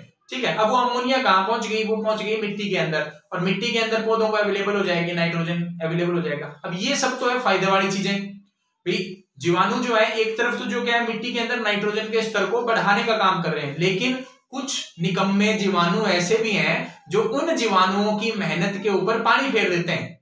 ठीक है, विनाइट्रीकरण करके। ठीक है, विनाइट्रीकरण क्या है कि मिट्टी के अंदर जो भी नाइट्रोजन की फॉर्म अवेलेबल होगी, जो भी मिट्टी के अंदर नाइट्रोजन उपस्थित होगा, उसको वो किस में बदल देंगे, नाइट्रोजन गैस में बदल देंगे। जैसे मिट्टी में क्या हो सकता है, अमोनियम हो सकता है, अमोनिया या अमोनियम, या फिर क्या हो सकता है, नाइट्रेट हो सकता है। ठीक है, या क्या हो सकता है, नाइट्राइट हो सकता है। ठीक है, इन सबको किस में बदल देगा, इसमें। और जैसे ही ये बना, जैसे ही ये नाइट्रोजन बनी, ये क्या है, हवा में चली गई। अब पौधे इसका इस्तेमाल नहीं कर सकते। बाकी के जो जीव थे, बाकी के जो जीवाणु थे जो कि नाइट्रोजन फिक्सेशन करवा रहे थे या नाइट्रिफिकेशन करवा रहे थे या अमोनिफिकेशन करवा रहे थे, वो तो ये बनाते हैं, वो तो मेहनत करते हैं इनको बनाने में ताकि ये मिट्टी के अंदर आए और पौधों को मिले। ठीक है, और ये जो विनाइट्रीकरण का के जो बैक्टीरिया हैं, ठीक है, कौन से, विनाइट्रीकरण के लिए जो बैक्टीरिया जिम्मेदार हैं, वो क्या करते हैं, इन सबको किस में बदल देंगे, नाइट्रोजन गैस में। अब क्या, अब नाइट्रोजन गया वहां से, पौधे जो है उनके पास नाइट्रोजन तत्व की कमी होगी और जो पौधे हैं वो सही तरीके से वृद्धि नहीं कर पाएंगे। ठीक है, तो मिट्टी का विनाइट्रीकरण कौन करवाता है, जीवाणु ही करवाते हैं। ठीक है, इसके बाद जो एग्जाम्पल, चलो मैं आपका इसका मिट्टी के विनाइट्रीकरण के लिए एक एग्जाम्पल है, जैसे थायोबैसिलस, थायोबैसिलस डीनाइट्रीफिकेंस, डीनाइट्रीफिकेंस। ये जो बैक्टीरिया है ये मिट्टी के विनाइट्रीकरण के लिए जिम्मेदार होता है, थायोबैसिलस डीनाइट्रीफिकेंस। ठीक है, ये नाइट्रीफाइंग, अमोनिफाइंग और नाइट्रोजन फिक्सिंग बैक्टीरिया की मेहनत पर पानी डालने वाला जो बैक्टीरिया है वो कौन सा है, ये थायोबैसिलस डीनाइट्रीफिकेंस, डीनाइट्रीफाइंग बैक्टीरिया भी बोल देते हैं। इसके बाद मिट्टी का जो विनाइट्रीकरण है, इसके बाद क्या है, जीवाणुओं के जो नुकसान है उसमें देखिए कौन सा, बहुत सारी बीमारियां, जीवाणु जो है वो कुख्यात हैं, जीवाणु जो है वो क्या है, कुख्यात है किसके लिए, जीवों में बीमारियां। ठीक है, जीवों में बीमारियां कौन फैलाता है जी, जीवाणु जो है वो जीवों में कई तरह की बीमारियां फैलाते हैं। और जीवों में आप पादपों की भी बात करते हैं, पादपों में जो बीमारियां हैं उनमें देखिए कौन कौन सी, एक है सिट्रस कैंकर, क्या है, सिट्रस कैंकर। ये जो सिट्रस कैंकर है ये नींबू वर्ग के पौधों में देखने को मिलती है और इसके लिए जो बैक्टीरिया या जीवाणु रिस्पॉन्सिबल है वो है ज़ैंथोमोनास सिट्री। कौन सा, ज़ैंथोमोनास सिट्री। ठीक है, तो हिंदी में इसको लिखेंगे जैसे साइट्रस कैंकर। ठीक है, साइट्रस कैंकर। और कौन फैलाता है जी, ज़ैंथोमोनास, ज़ैंथोमोनास सिट्री। ठीक है, ज़ैंथोमोनास सिट्री जो है वो ये फैलाने का काम करता है। इसके बाद जो अगली बीमारी है वो कौन सी है, crown gall disease, crown gall disease, यानी कि क्राउन पित्त रोग, क्राउन पित्त रोग। कई तरह के पौधों के अंदर ये जो बीमारी है देखने को मिलती है और इस बीमारी के लिए जो रिस्पॉन्सिबल, इस बीमारी का जो उत्तरदायी जीवाणु है वो कौन सा है, एग्रोबैक्टीरियम, एग्रोबैक्टीरियम ट्यूमीफेशियंस। कौन सा, एग्रोबैक्टीरियम ट्यूमीफेशियंस।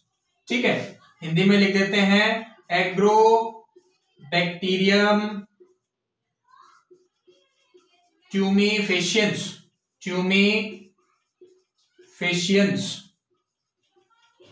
ठीक है। ये क्राउन पितरोग जो है वो एग्रोबैक्टीरियम ट्यूमेफेशियंस के द्वारा फैलाया जाता है। इसके अलावा बैक्टीरियल विल्ट,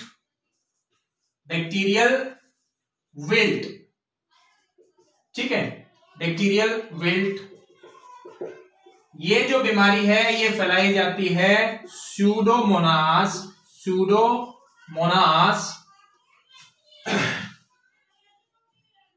सोलेनेसीरम के द्वारा, ठीक है, स्यूडोमोनास सोलेनेसीरम के द्वारा ये बीमारी जो है वो फैलाई जाती है, ठीक है। तो पादपों में सिट्रस कैंकर ज़ैंथोमोनास सिट्री के द्वारा, क्राउन गाल डिजीज एग्रोबैक्टीरियम ट्यूमेफेशियंस के द्वारा, और बैक्टीरियल विल्ट जिसको हम बैक्टीरियल विल्ट बोलते हैं, ये कौन फैलाता है? स्यूडोमोनास सोलेनेसियम, ठीक है। मैं यहां लिख देता हूं स्यूडोमोनास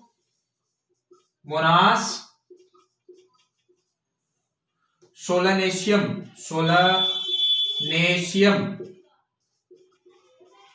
स्यूडोमोनास सोलेनेसियम, ठीक है। इसके बाद पादपों में हम लोगों ने बीमारियों की बात कर ली जो कि जीवाणुओं के द्वारा फैलाई जाती है। इसके बाद मनुष्य में जो बीमारियां जीवाणु फैलाते हैं वो कौन कौन सी है? देखिए बहुत सारी बीमारियां हैं, ठीक है, और मैं यहां पर बीमारी के नाम लिखूंगा और सामने लिख दूंगा कि कौन से जीवाणु से वो होती है, ठीक है। हमें ज्यादा डिटेल में जाने की जरूरत नहीं है, आप लोगों को भी ध्यान रखना है। उम्मीद कर रहा हूं आप साथ साथ नोट्स बना रहे होंगे ताकि बार बार आपको वीडियो ना देखनी पड़े, एक बार में आप नोट्स बना लें तो आपका काम चल जाए। तो मनुष्यों में जो बीमारियां होती हैं उनमें सबसे पहले जैसे हम लिख देते हैं यहां पर टीबी या ट्यूबरक्यूलोसिस, जिसको टीबी या तपेदिक बोल देते हैं, ये फैलाया जाता है किसके द्वारा? माइकोबैक्टीरियम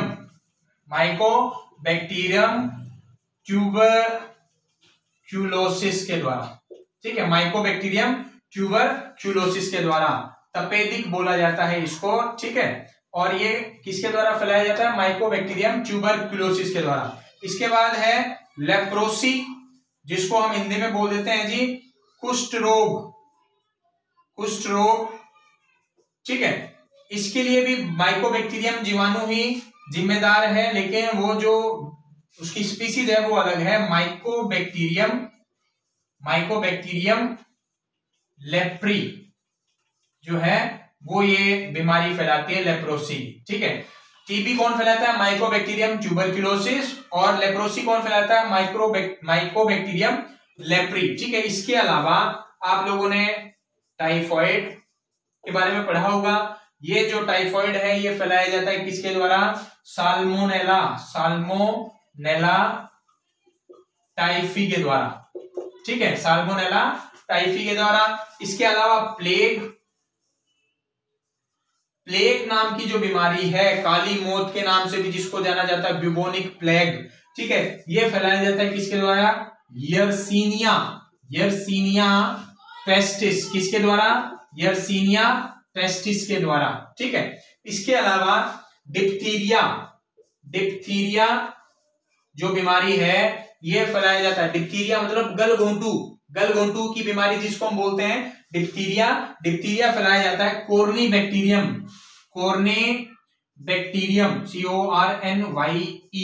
कॉर्नीबैक्टीरियम डिप्थीरिया, ठीक है। ये बैक्टीरिया यहां पर मैं थोड़ा सा आपको शायद दिखाई ना दे, कॉर्नीबैक्टीरियम डिप्थीरिया, ठीक है, अब दिखाई दे रहा होगा। कॉर्नीबैक्टीरियम डिप्थीरिया के द्वारा कौन सा रोग फैलाया जाता है? गलघोंटू या डिप्थीरिया का। इसके अलावा जो मनुष्यों में होने वाली डिजीज है, जीवाणुओं से होने वाली, उसमें टेटनस पढ़ते हैं हम, ठीक है। टेटनस फैलाया जाता है किसके द्वारा? क्लोस्ट्रीडियम टेटनी के द्वारा, ठीक है, क्लोस्ट्रीडियम टेटनी के द्वारा, ठीक है। और आजकल क्या है कि फूड पॉइजनिंग जो है, फूड पॉइजनिंग भी एक बीमारी ही मान ली गई है, तो मैं यहां पर ऊपर लिख देता हूं जीवाणुओं के नुकसान को मिटो करके कि जो फूड पॉइजनिंग के लिए रिस्पॉन्सिबल है, फूड पॉइजनिंग के लिए जो रिस्पॉन्सिबल जीवाणु है वो कौन सा है, क्लोस्ट्रीडियम बोटुलिनम, क्लोस्ट्रीडियम बोटुलिनम। ठीक है, ये बैक्टीरिया क्या करता है, जब ये ग्रो करेगा हमारे भोज्य पदार्थ के ऊपर, तो अब अपनी वृद्धि के दौरान ये बोटुलिन नाम का एक केमिकल जो है, क्या, बोटुलिन नाम का एक केमिकल जो कि टॉक्सिक होता है, जहरीला होता है, उसको बनाता है। और ये जब हम खाते हैं तो हम बीमार पड़ सकते हैं, लकवा तक मार सकता है। जो बोटुलिन है ये बहुत ज्यादा खतरनाक केमिकल है। ठीक है, तो ये कुछ बीमारियां हैं जो मनुष्यों के अंदर फैलाई जाती हैं, किसके द्वारा, जीवाणुओं के द्वारा। एक चीज आप लोगों ने ध्यान दी होगी कि मैंने पादपों की जो बीमारियां हैं वो 2-3 ही बताई हैं आपको, जबकि बैक्टीरिया के द्वारा हमारे अंदर या एनिमल्स के अंदर जो बीमारियां होती हैं उनका अनगिनत बीमारियां, जीवाणु जो है मुख्य रूप से जंतु जगत के अंदर बीमारियां फैलाते हैं। पादपों में जो बीमारियां देखने को मिलती हैं वो बहुत ही कम देखने को मिलती हैं जो जीवाणुओं से होती हैं। पादपों में बीमारियां फैलाने के लिए जो सूक्ष्म जीवी ज्यादा उत्तरदायी है वो कौन सा है, कवक है। ठीक है, जीवाणु जो है वो मनुष्य और जानवरों के अंदर बीमारियां फैलाने का, मुख्य रूप से बीमारियां फैलाने का काम जीवाणु करते हैं। ठीक है, तो यहां पर मैं आज का जो वीडियो लेक्चर है उसे कंप्लीट करता हूं। हम लोगों ने सूक्ष्म जीवों की बात की, सूक्ष्म जीवों का जो वर्गीकरण था उसके बारे में पढ़ा, जीवाणु क्या है, जीवाणु के लक्षण पढ़े, जीवाणु की खोज किसने की, लीवनहुक ने की। ठीक है, कई सारी चीजें हम लोगों ने पढ़ी जीवाणु के बारे में, जीवाणु का डायग्राम भी बनाया, जीवाणु की कोशिका की संरचना को भी हमने समझा, और उसके बाद हम लोगों ने जीवाणु से होने वाले लाभ और हानियों के बारे में भी पढ़ा। ठीक है, उम्मीद करता हूं जो चीजें मैंने आपको यहाँ बताई हैं वो आप लोगों के समझ में आई होगी और आपकी हेल्प करेंगी रीट के अपने एग्जाम को अच्छे नंबरों से उत्तीर्ण करने के अंदर। ठीक है, तो अगर आपको मेरा जो वीडियो है ये पसंद आया हो तो प्लीज इसे लाइक करें, शेयर करें, और अपने जो सुझाव हैं वो कमेंट में मुझे जरूर बताएं, ताकि मैं अपने द्वारा ये जो कंटेंट बनाया जा रहा है इसमें और ज्यादा इम्प्रोवाइजेशन और ज्यादा सुधार ला सकूं। ठीक है, इसी तरीके से अपना जो स्नेह है वो मुझ पर बनाए रखिएगा। जो मेरे बंधुवर इस चैनल पर नए हैं वो प्लीज चैनल को सब्सक्राइब करें। आप लोग सब्सक्राइब करेंगे तो मुझे थोड़ा मोटिवेशन जो है वो मिलेगा, ताकि मैं और ज्यादा बेहतर तरीके से कुछ अच्छा कंटेंट जो है आप लोगों के लिए लेकर के आ सकूं। ठीक है, इसी उम्मीद के साथ कि आपको ये मेरा कंटेंट या ये जो मेरा वीडियो है ये पसंद आएगा, मैं आप लोगों से विदा लेता हूं। धन्यवाद, thank you, have a great day.